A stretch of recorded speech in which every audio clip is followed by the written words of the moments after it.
我和大师兄是修仙界的一对大冤种。刚开始大家都流行修无情道，我俩单身千年大寡王，所向披靡。后来流行断情正道，大师兄卡瓶颈了，我咬牙和他结成道侣，帮他飞升。你先去，我晚点来。最近修仙界改流行杀父正道了，重修到大成期巅峰的我，给飞升灵阶的师兄传去书信。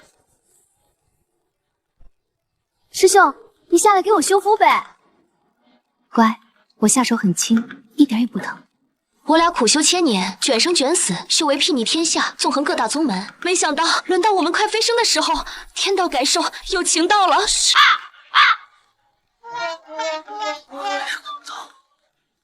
为什么别人都能升，就本宗升不了？我和师兄修行千年，分别当上了上清派的掌门和大长老。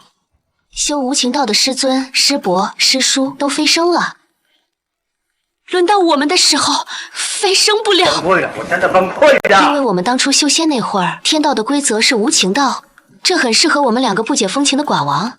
我们苦修千年，卷生卷死，卷死卷生，最后没有辜负父老乡亲的期望，修为睥睨天下，纵横各大宗门。没想到轮到我们快飞升的时候，修仙界发生修道泡沫破裂，天道改收，有情道了，而且特别流行断情正道。隔壁青云门的门主为了去灵界，上个月就把自己的美女道侣抛弃了，哟呵，直接来个原地飞升。还有那个什么邪修的宗主，也是把自己那个妖修妻子抛弃了，结果人家是渡情劫，马上就渡劫飞升了。大师兄受不了这个刺激，哭笑不得，仰天长啸。哎呀，我的天哪！为什么呢？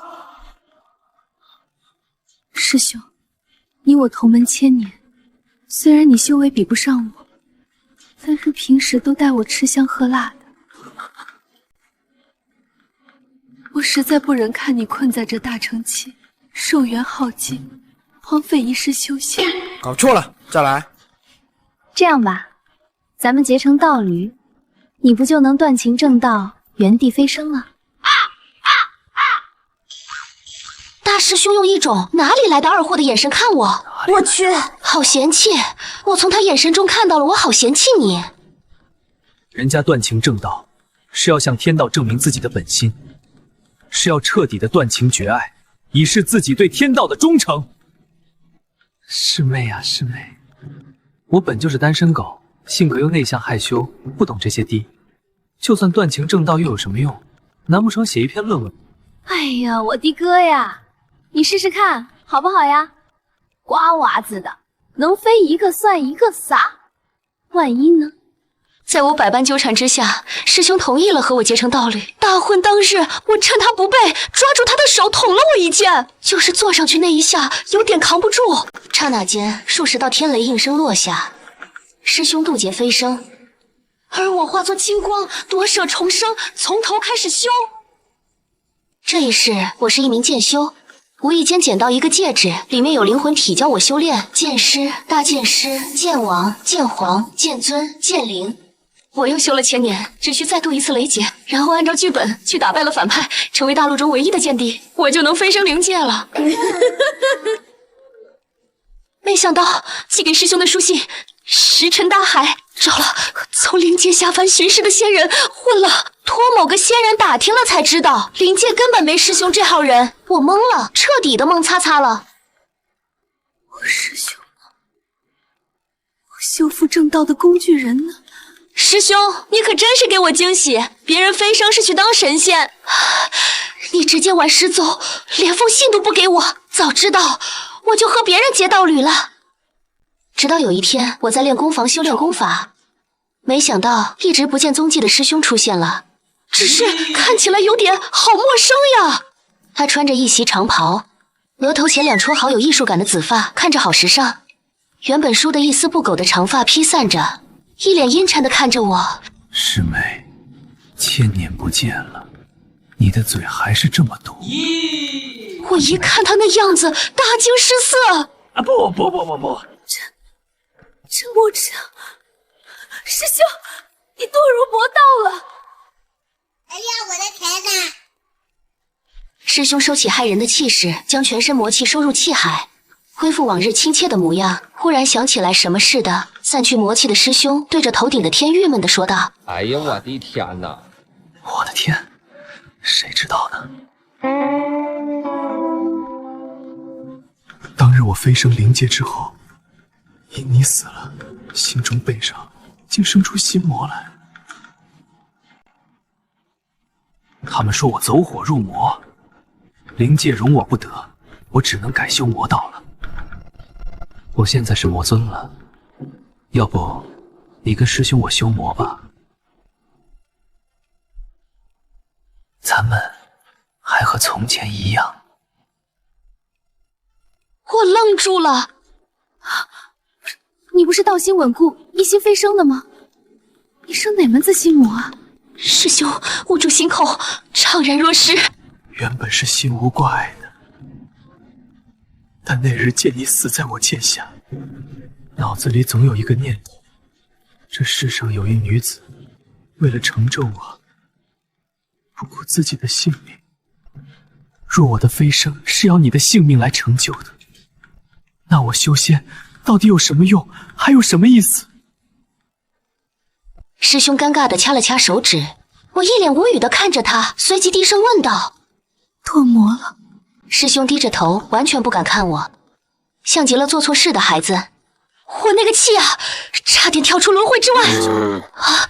我一巴掌呼他后脑勺上。你这骗子！早知你如此不济，我便不管你了，当日就修复正道了。你真是辜负我的期望，让我白白重修千年。老娘拿你当兄弟，你跟老娘真的……师兄抱着脑袋，别骂了，师妹别骂了。我不管，就算你没能成仙，也要给我杀一次！修复正道，刻不容缓。老顽固，拿命来！拿命来！师兄看着我，表情凝重。师妹，你当真如此狠心？别逼我！一心飞升仙道，不要一丝真情。为什么？哎呦我去！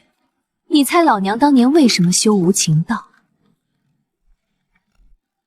我还以为能和你长相厮守，生个小魔头呢。他话未说完，就被我一剑穿心。我的天呀！我到底听到了什么？虎狼之词！我感觉掉了一地鸡皮疙瘩。小才子什么的，最讨厌了！何方妖孽，休想乱我道心！师兄啊，我死了，我死了！而我被数十道天雷劈得外焦里嫩。我终于抛头露面了。不，应该是出人头地啊！我生了！我苦修千年，终于修成真仙之体。然后惊讶地发现，灵界真仙遍地走，金仙多如狗。仙飞升的师祖、师父、师伯、师叔都混得不咋地。更坑爹的是，因为我是刚来的，什么脏活、什么累活都是我做。天呀，这跟我想的不一样啊！好吧，好歹我长得不错，不用去扫马粪。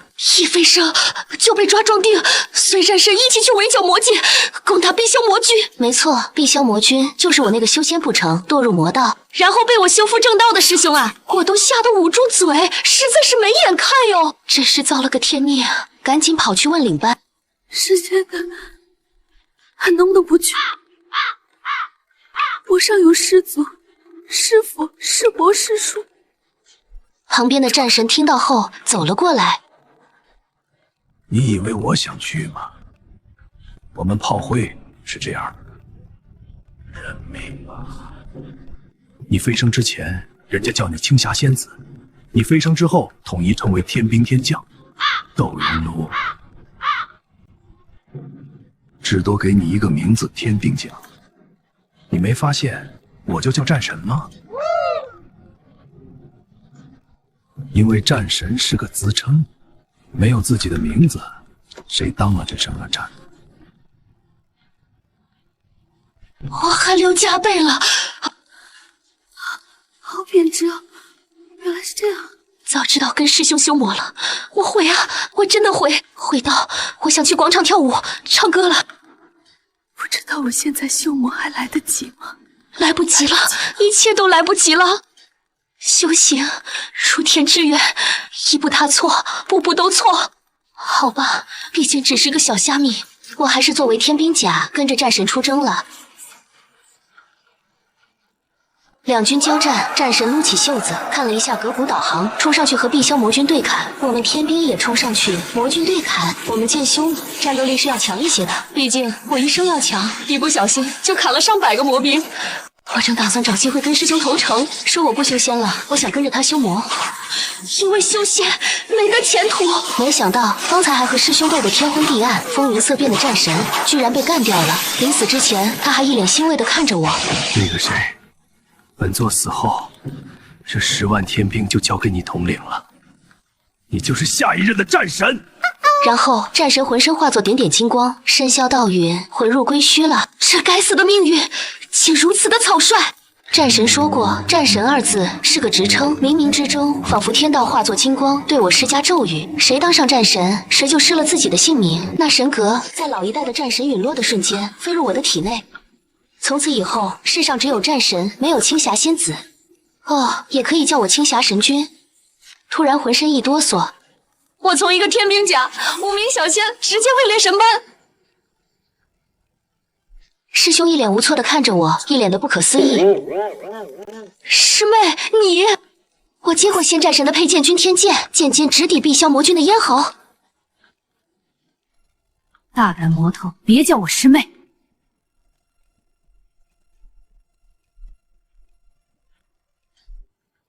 仙战神传我战神之位，让我统帅10万天兵。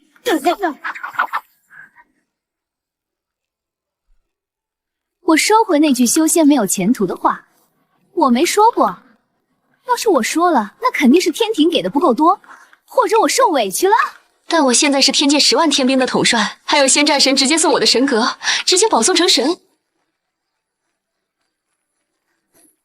我还修个毛的魔啊！原来如此，咱现在也算是不锈钢饭碗了。我开心拿剑指向师兄，脸上的笑容也逐渐收起来，慢慢念起了降魔咒。师兄气哭，直接气哭。师妹，你放下我！为什么？你每次都这样，每次被抛弃配的都是我。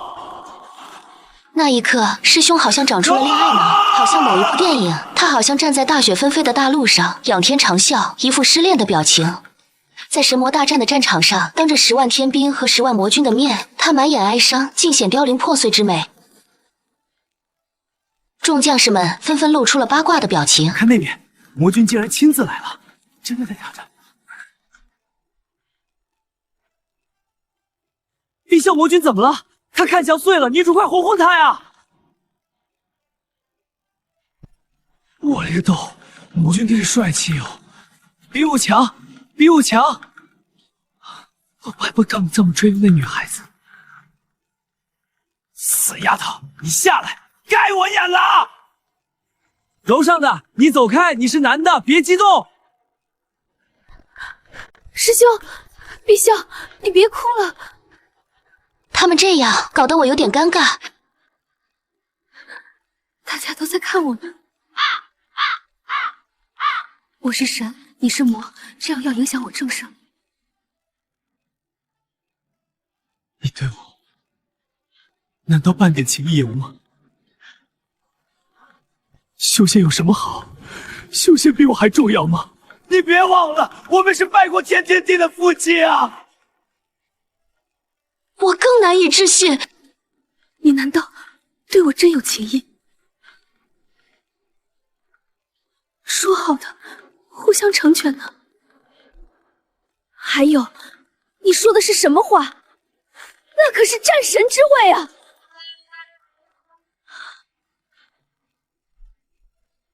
你怎么会这么想？这个是神职正篇，是根苗正的发紫的不锈钢饭碗。我不是修复正道了吗？你怎么还没搞？哦，因为我修的是天魔九转功，不破不立，可以给你嘎9次。哎呀，这不赶巧了不是？俺修的是12转金仙诀，师兄，这个功诀我要修12重。师兄沉默了，显然是意识到自己有点不够嘎了。话说到这种份上，师兄不嘎是不行了。上岸第一剑，先斩意中人，请师兄先走。然后将一脸无奈微笑的师兄一剑穿心。师兄原本震惊的表情，在听清楚我的话之后，变成了好像在说好痛，可是嘿嘿嘿，他说我是他的意中人。哥，又幸福了！我临危受命，又重创魔尊，立下大功。此战以先战神陨落，我大胜魔君为结尾。数千年，与碧霄魔君相爱相杀，他杀我9次天魔9转大成，大罗金仙12层，傲视神族，仙魔同体，无人可敌，修为深不可测。天帝对我的功绩大加赞赏，赐居战神府邸，赐婚天族太子。上封赏识，我本来不该拒绝的，但我是修无情道的。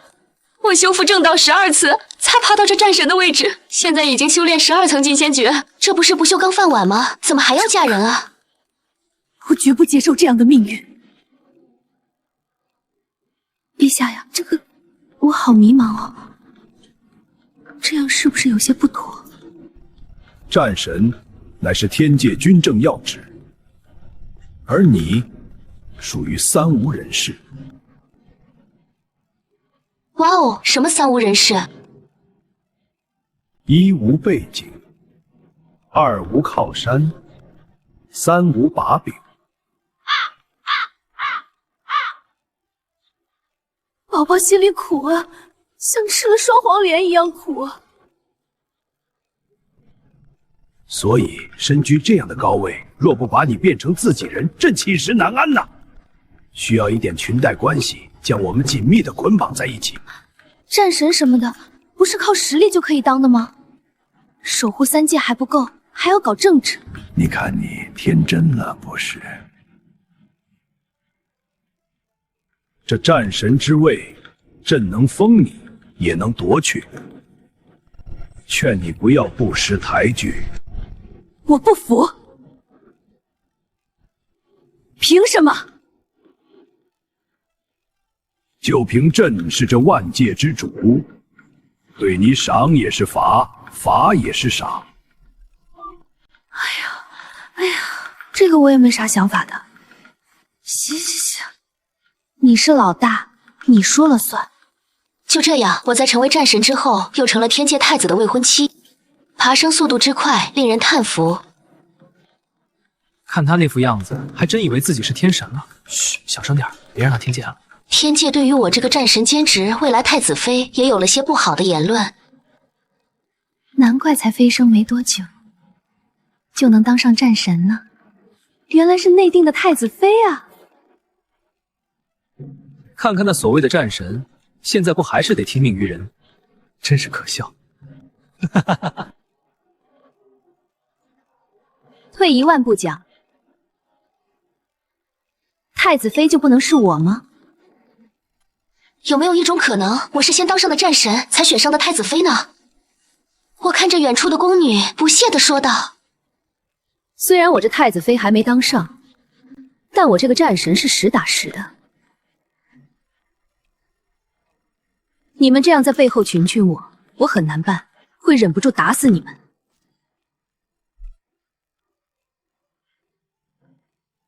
就凭你们，有没有见过砂锅大的拳头？”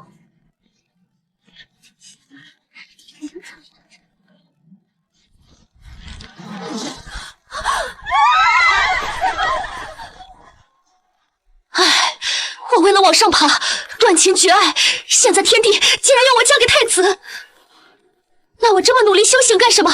不如从一开始就去找太子啊！也知道错了。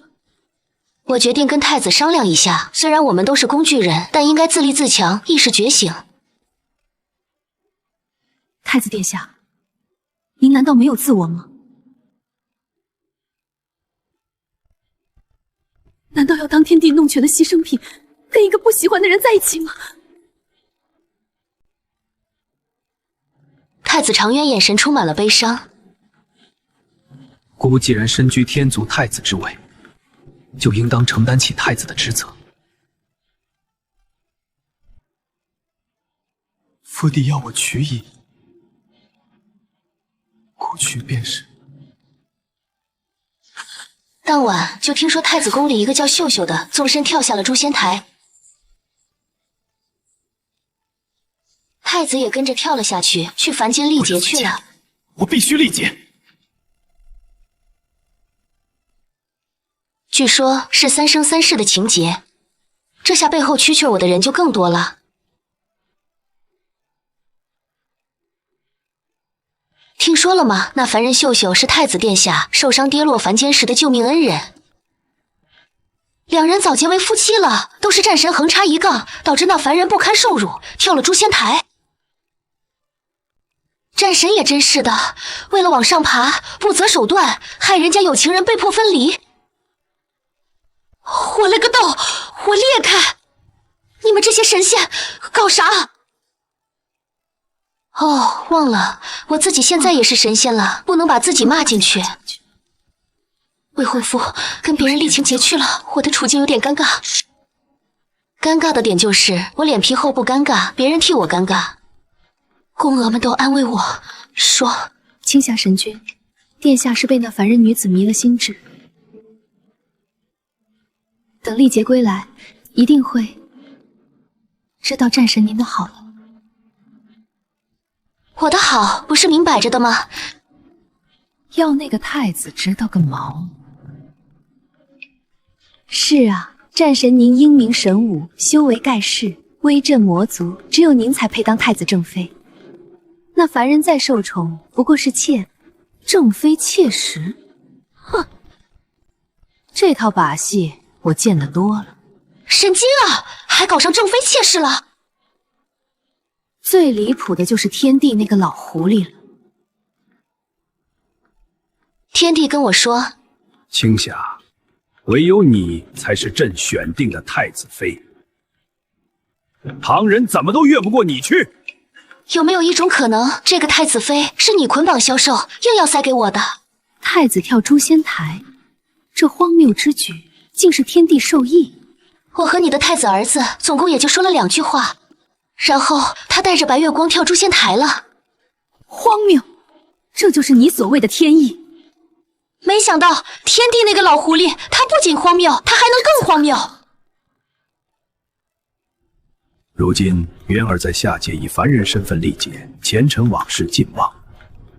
如果你以凡人的身份待在他身边，和他日久生情，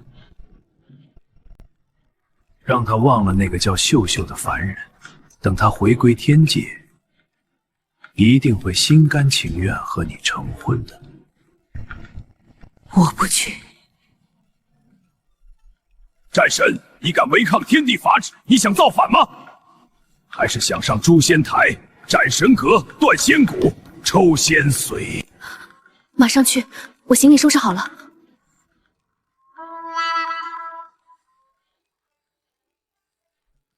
万万没想到，我修行1000年，好不容易当上神仙，从天兵甲熬到战神之位，竟然因为未婚夫跟凡人跑了，被踢下界重新当个凡人。我的天爷呀！这一世，长渊是人族太子，我是皇帝只给他的太子妃，秀秀是他被刺杀、受伤流落在外时救过他一命的农家女。我发出灵魂拷问：神经啊！一定要这样吗？就非得带我一个吗？你们俩就不能自己玩吗？长渊以为我是在吃醋，一脸凝重。青霞，我不能只爱你一个。姑说过，姑只是感念他的救命之恩，想报答他罢了。太子妃之位一定是你的。你何必跟一个放乳双亡、什么都不如你的农家女计较呢？你说她什么都不如我，那你看上她什么了？还有，我并没有瞧不起农家女的意思。口口声声把农家女挂在嘴上的是殿下您，瞧不起她的人也是您。还有，这个太子妃也不是臣妾要当的，只要殿下开口，让与她便是了。常渊为难地看着我，青霞，你不要任性，这样很不好。什么任性？不过是不舍得和农家女的爱情，又舍不得我这凡人身份郑国公府娘家的权势。殿下，您还真是既要又要还要，还非得要。我天劫战神被迫下凡历劫，和天族太子还有他的凡人女子卷入了狗血的还是纯狗血的三角虐恋里。他俩是喝过孟婆汤投胎的，没有记忆。我是降临凡间，好吧，我被踹下来的，什么都记得。即便我心中不满，但剧情还是往大众喜闻乐见的方向发展了。我、常渊还有秀秀三人一起大婚了。我为太子妃，秀秀为妾。当晚，太子借口喝多了要睡书房，其实是去找妾室秀秀讨论天阶功法生物项目去了。秀秀，虽然姑给不了你太子妃之位，但在姑的心中，你是姑唯一的妻。而他真正的妻我睡得好好的时候，婚房里摸进来一个人，那人以为我睡了，坐在床头轻柔地抚摸着我的脸颊，语气沉痛。师妹，这就是你想要的吗？常渊心里根本没有你，你为了他把自己弄成这样，值得吗？我晚饭吃了碗黄酒酿猪脚，脸上红扑扑的。师兄该不会以为我为了常渊借酒浇愁，喝醉了才这样的吧？我躺在喜床上，想笑又笑不出，我忍不住睁眼，想开口解释，却被师兄捂住了嘴。师兄的手还是捂住我的嘴，别动，不许出声。我眨了眨眼睛，表示自己不会喊。我不会喊叫，心里却笑得不行了。师兄真是傻得可以哈。师兄松开了手，摸了摸我的脑袋。真乖。你是不是想问我是什么人？我心想，我问你这干嘛？咱俩谁跟谁？你化成灰我都认识你。这大婚之夜，太子殿请妾室呢，刘娘娘一个人到了宫里。说罢，他挑起我的下巴，作势要吻下来。师兄，别闹。师兄愣住，身子僵了半晌，才打着哈哈挠了挠后脑勺。哎呦我去，好尴尬。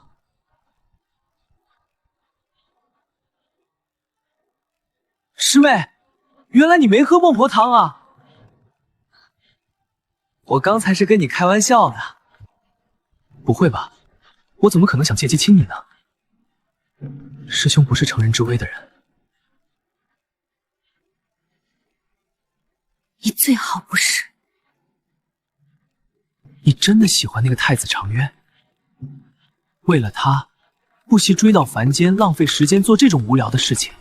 师兄，这都是上峰交代的任务，天帝亲自下旨要我陪常渊渡情劫，我有什么办法？不过师兄你说的对，凡人的寿数几十载，若是困在后宅，整日里拈酸吃醋，和那凡人女子争来抢去，实在太浪费时间了。于是第二日我就请旨出征了。请旨出征。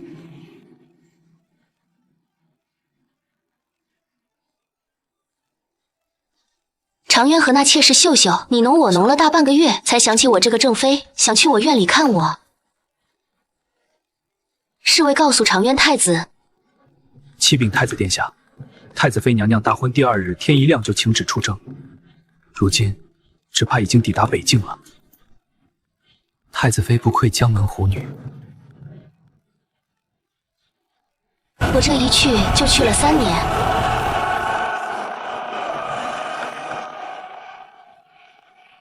太子和秀秀没羞没臊，都怀上了。你感觉到了吗？她在动呢。我感感觉到了。听闻我大败北狄，凯旋还朝那日，秀姨娘摔了一跤，动了胎气，肚子里的孩子差点流产。常渊气急败坏地闯入我的院子里。你到底想怎样？秀秀肚子里的孩子怎么招惹你了？你连个未出世的孩子都容不下。姑说过，你的太子妃之位无人可以动用，你为什么就是不听呢？唉，听完常渊的话，我感觉一阵头疼。他好啰嗦，谁写的破命簿，非得这样说话，真是造孽啊！殿下觉得臣妾这个太子妃之位，是一个妾室和庶子可以动摇的吗？常渊被我问沉默了，他低下头，不知道在想什么。我想，应该被我这个直性子问沉默了。那臣妾为何要谋害秀姨娘肚子里的孩子？难不成殿下觉得臣妾看起来很闲吗？然而，秀秀肚子里的孩子还是没能保住。外界传闻我擅妒，不许庶子出生。常渊信了那些谣言，气势汹汹地推开门，要来与我对峙。殿下，娘娘3日前就出征，起兵征讨您召去了。娘娘让奴婢给您带个话，叫那2条颠公颠婆死远点，别来碰瓷。凡间匆匆数十年，我南征北讨，立下赫赫战功，使四夷臣服，天下归一。终于回家了。而常渊和秀秀虐恋情深，情深虐恋，虐恋情深。每次我班师回朝，本来普天同庆，挺高兴的，看到百姓夹道欢迎，我心里挺自豪的。这俩非得给我安点莫须有的罪名，就连我去广场舞溜达，都差点抱府尹去抓我，说我扰民。明明没我，他俩也能虐下去，非得有我一份，可是我不想参与呀。我受够了！我也不是什么好脾气的人。他们逼我太甚，既如此，那便造反。一怒之下，我造反了，不仅弄嘎了常渊和秀秀，连老皇帝我都弄嘎了。天帝的眉头都皱成了川字，本来是想骂我的，但看我脸色难看，语气缓和了许多。战神，你也真是的，抢不过也不能动手啊！身为女子，该柔顺的时候就柔顺些，不要过分要强。常渊望着我，眼神复杂，欲言又止。秀秀则是像吓坏了的小兔子一般，缩在常渊身后，不敢看我。显然，在凡间死在我大威天剑下的体验，让他记忆犹新。我转过身，不想去看那个秀秀，张了张嘴，想说点什么，却又感觉好无聊。秀秀一下扑倒在我脚边。秀秀知错了，秀秀再也不敢勉强太子殿下，求求你别杀我！常渊一把将他拉起。秀秀，你没做错什么，无需求他。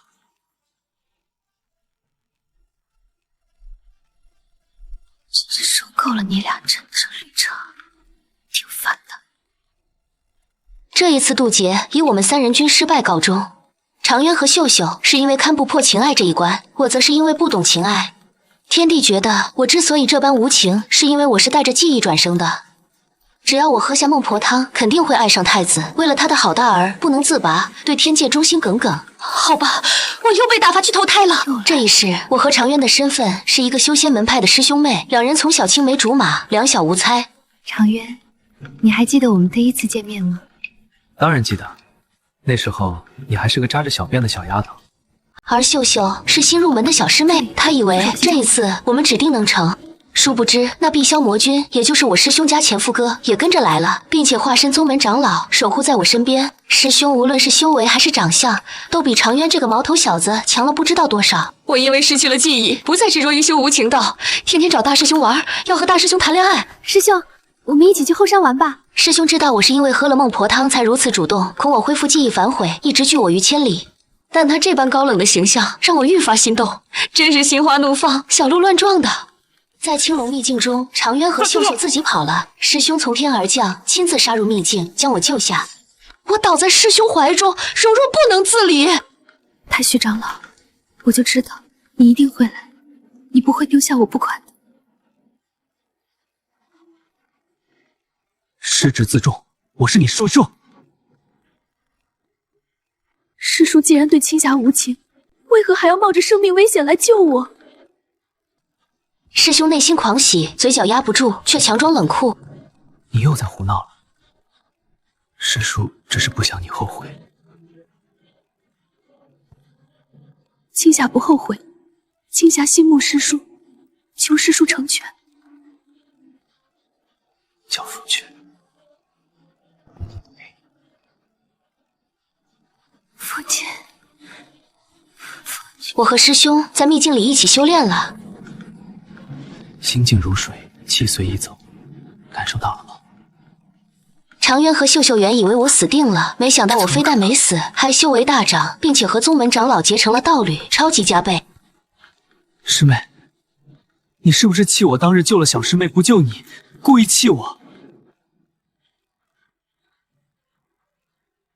你和师叔在一起，有违伦常，会被天下人耻笑的。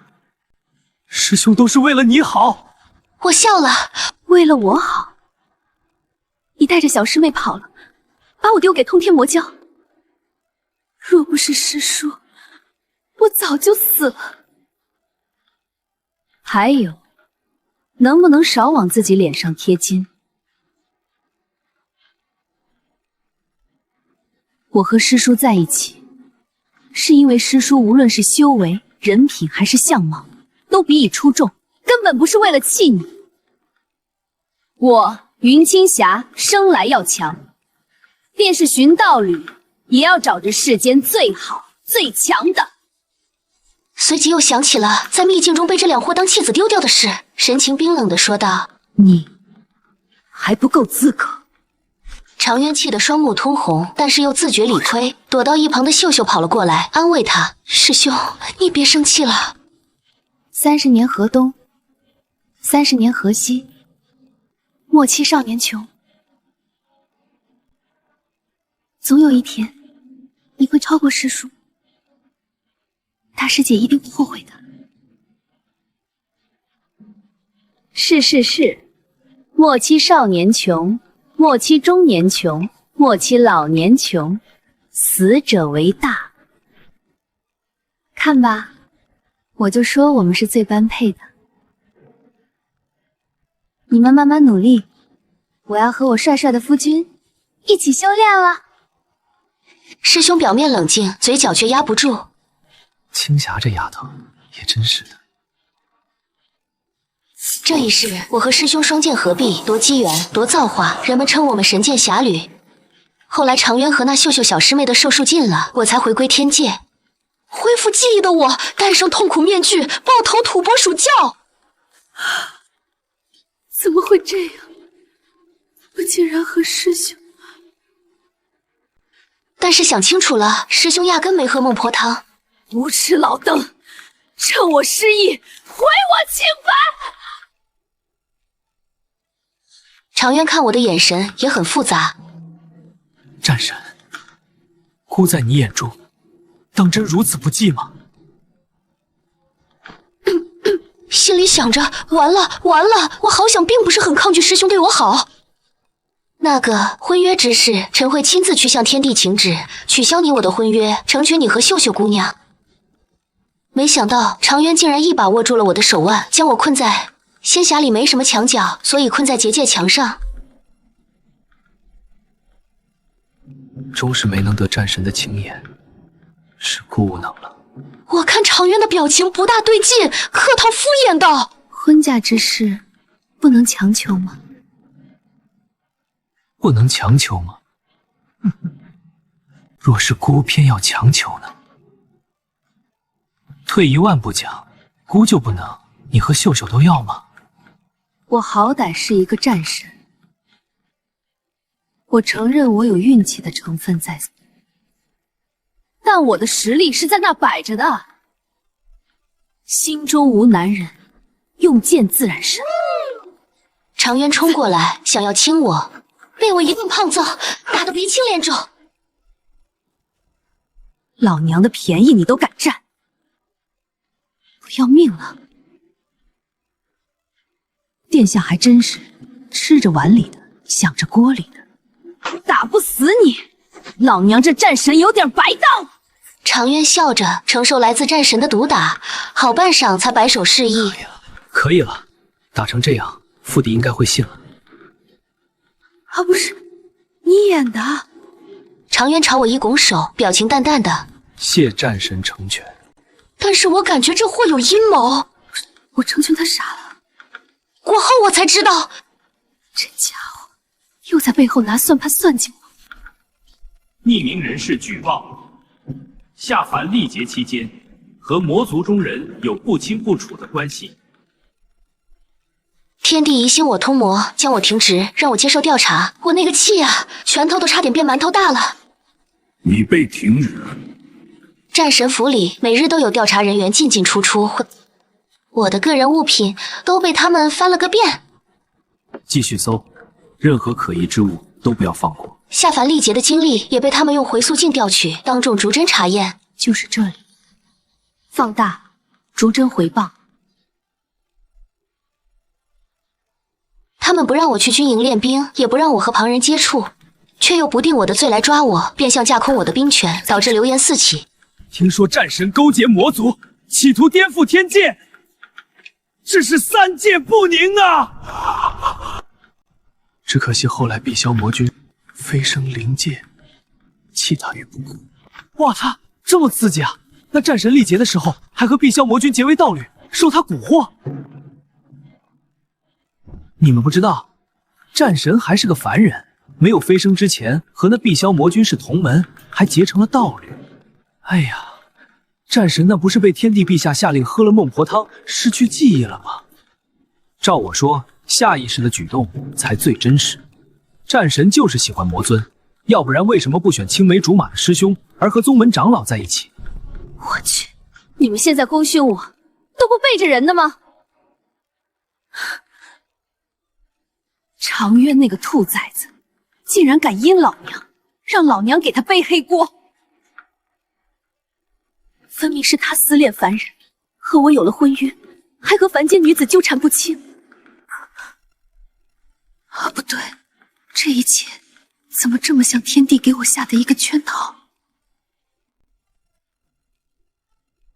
他就是忌惮我的战神之名和在军中的威信，想要打压我，泄我的兵权。天帝和太子，一个老狐狸，一个小狐狸，当真没有一个好东西，不，没一个好狐狸。更气人的是，跟我一比对，天帝觉得天族太子娶一个凡人女子也没什么不好。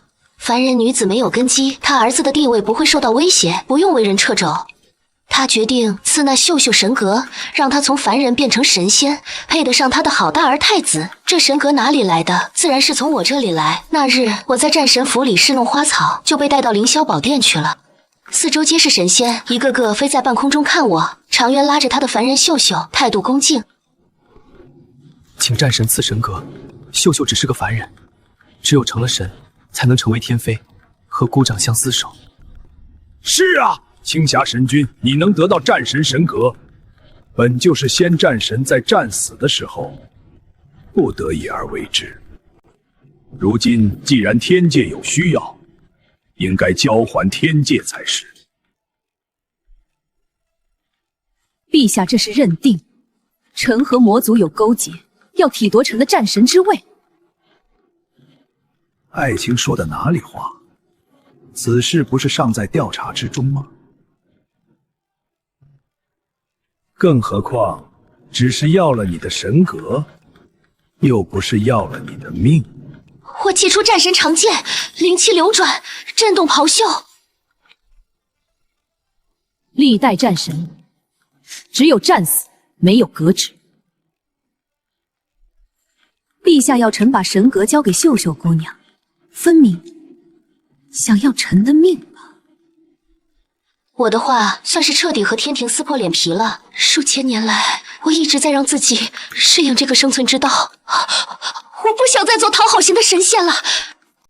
青霞，你敢违抗天地法旨，是想造反不成？太子是下一任天帝，太子妃能用你的神格，是你的荣耀。身为臣属，你竟然心生怨怼，简直是藐视天威！我笑了，我真的笑了，笑声回荡在九重天，畅快至极。当了几千年的战神，都差点忘了自己从前是什么模样。如今既撕破脸，那便不装了吧。你这天帝看着大方，实则穷酸，本事不大，破事不少。不想着为三界生灵谋福祉，整日里弄权徇私，算计这个算计那个。天帝之位不是靠实力居之的吗？还让你搞上父死子继，世袭罔替了。我今日就反了你，看你的好大儿能不能继承天帝之位。这神格我不想给，这天帝我来当。天帝老狐狸被我的话吓得虎躯一震。你我君臣一场，何必如此剑拔弩张？但他性情狡诈，还不忘搬弄是非，往我身上泼脏水。你们可知那青霞私通妖界，他欲图谋天庭，证据确凿。你还说你没有勾结魔族，私通魔尊，这般行径分明是邪魔外道所为。你还有什么资格当天界的战神？我有没有资格当战神，你说了不算，我手上的击天剑说了才算。战斗力这种东西和人数没有必然的联系。我一人一剑追着天帝砍，追着太子砍，追着满天神仙砍，谁去就晃我，我就砍谁。法天象地祭出，我的身形高达万丈，与天比肩，单挑10万天兵。今日我便以一人之力破你10万天兵。33重天，统统砸烂，吓得那些小神小仙抱头鼠窜，痛哭流涕。战神息怒，战神息怒！战神收了神通吧？正打得酣畅淋漓，听斥候来报。报，那魔界至尊碧霄魔君带领10万魔物已经杀到南天问门了。报，敌军已至10里之外，铁骑为前锋，不足随后。七师兄，看样子是想趁着天界大乱来趁火打劫的。他的话刚说完，就被一脚踹飞了出去。师兄的身影出现在凌霄宝殿之内，强大的法术差点将大殿摧毁。看见在场神仙们的惨况，师兄十分着急。好好的，你们惹他干嘛？我都打不过的，我师妹疯起来，连自己都杀，我都没赢过的。什么？他想当天帝？给他呀！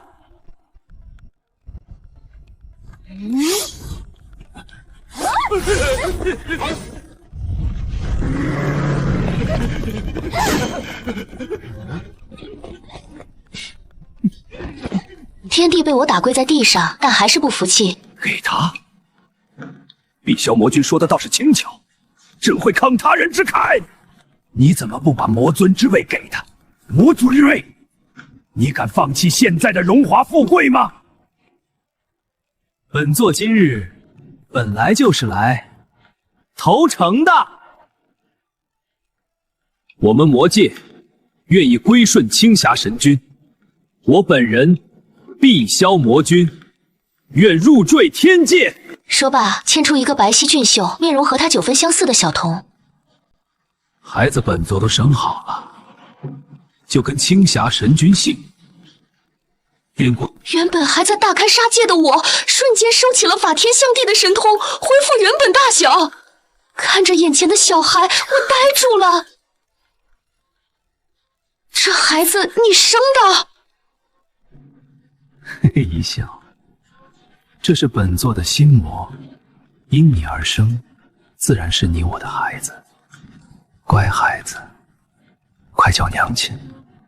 娘亲。师妹，我可就勇敢这么一次，你要对我负责啊！离了大谱了！在我认真搞事业的重要时刻，孩子他爹带着孩子出现了。不对，心魔算哪门子的孩子啊？事情的最后，我还是当上了天帝，把原本的天帝废了。无意已决，6界秩序当由无重塑。天地没了，常愿这太子也当不成。我知晓你当这个太子早就倦了，是天帝逼着你做你不想做的事，施加你不想承担的责任，让你和你不喜欢的人成。没关系，本座和你父帝不一样，本座很开明的。这就废去你的神格，贬你下界做个凡人，和你心爱的秀秀姑娘生生世世的虐。天界的人怕我秋后算账，个个战战兢兢，如履薄冰，我岂会和他们计较？把他们都杀了，谁来干活？谁来治理三界？你们只知计较得失，却不知天道运行自有其理。治理三界靠的不是抱怨，而是实干。众神且安，吾已洞悉天机，各司其职，勿生妄念。待时机成熟，吾自有安排。下去吧。至于魔尊，封为天后，赐居天后宫。往后神魔一家亲，再也不用打打杀杀。众神山呼，天地万岁！天地万岁！天地万岁！我低调低调。数百年后，老汉在田间与野狗抢食，一游侠偶然路过，看到路边的老汉，帮老汉赶走野狗。在看清那老汉的面容后，游侠大惊失色。咦，怎么会是你？已经历了数十沉劫的前天帝一脸茫然和麻木地看着眼前的游侠。大侠，老朽认识你吗？那游侠愣了愣，立刻告别了老汉。不认识，没见到，以后也无需再见。藏在斗笠之下的那张脸，赫然是死遁多时的战神。